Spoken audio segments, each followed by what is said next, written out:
Hello again, Joan Costello, co-author with David Riddell for My Life Rulz. We're continuing our little video posts on yelling, the new form of smacking.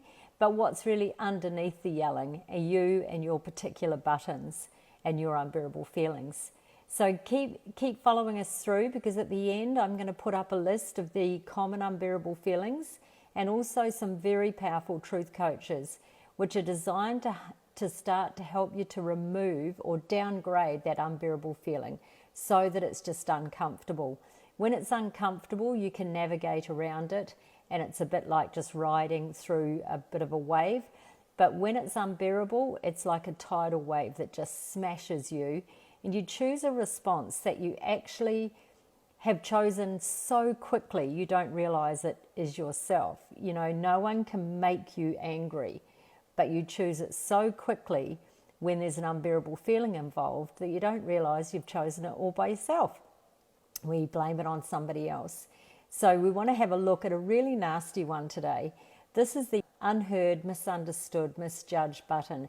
This is a real nasty one because anger and snappiness and stroppiness and talking too much are the common symptoms of avoiding this feeling. And this person continues to try and be heard, but the way they're trying to do it actually causes people to switch off and to go into another place in their head, glaze over and not listen, which of course is the very thing they're trying to avoid.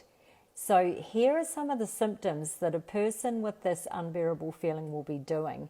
And these are all quite destructive survival kits that you grab in order to feel heard. Anger at anyone. You'll perceive that they're not listening. Just because they're not looking at you, just because there's not enough eye contact, you'll perceive that they're not listening. You know, boys don't do a lot of eye contact, and it's not about eye contact. So all arguments can escalate, even the petty ones, as you seek to justify yourself. You're trying too hard with too much aggression to get people to understand your way of thinking or to get them to hear what you're saying. You're chasing to prove your point. You're second guessing what other people think. You're second guessing their responses of you. This is the person who must have the first and the last word. Got to have that last word. Repeating yourself far too much, saying the same thing 10 different ways.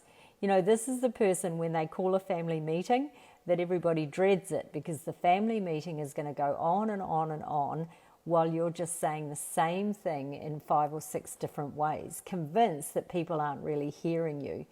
The trouble is they were at first, but now they're not. There's an inability to stop and really listen to others and to paraphrase.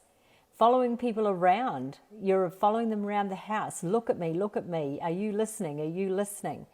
Too much eye contact and an authoritarian and angry attitude. Do as I say, do as I say.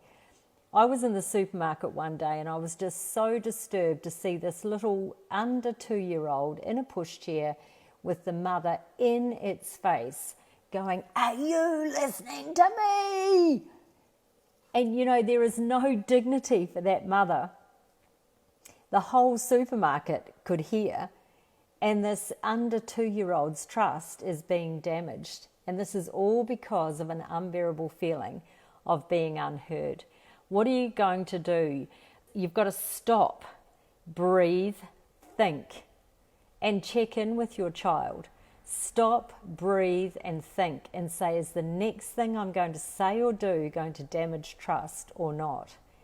And then learn to paraphrase your child. Learn to say, can you just tell me what you think I've said? Give an instruction and then say, can you tell me what you think I've just asked you to do? Get the child to repeat back. You've just asked me to empty the dishwasher. Great, you've heard me. Now can you do it? I don't want to. Why not? What's your objection to doing it? I don't feel like it. Sorry, that's not a good enough reason. If you don't have a better reason, you just need to do it now. If you have a better reason, let me know. In the meantime, get started, please.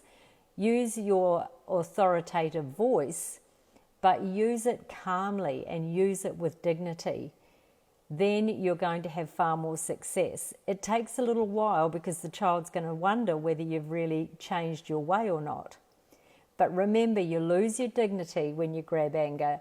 You're losing their trust, and your child doesn't care what you know until they know that you care, and listening will do that. So rather than you trying to be heard all the time, it's your turn to try and listen to earn that trust back. But this is a nasty one, and stay tuned so that we can get some truth coaches for you to start to hold on so that you can stop, breathe, think, and listen. Have a great week.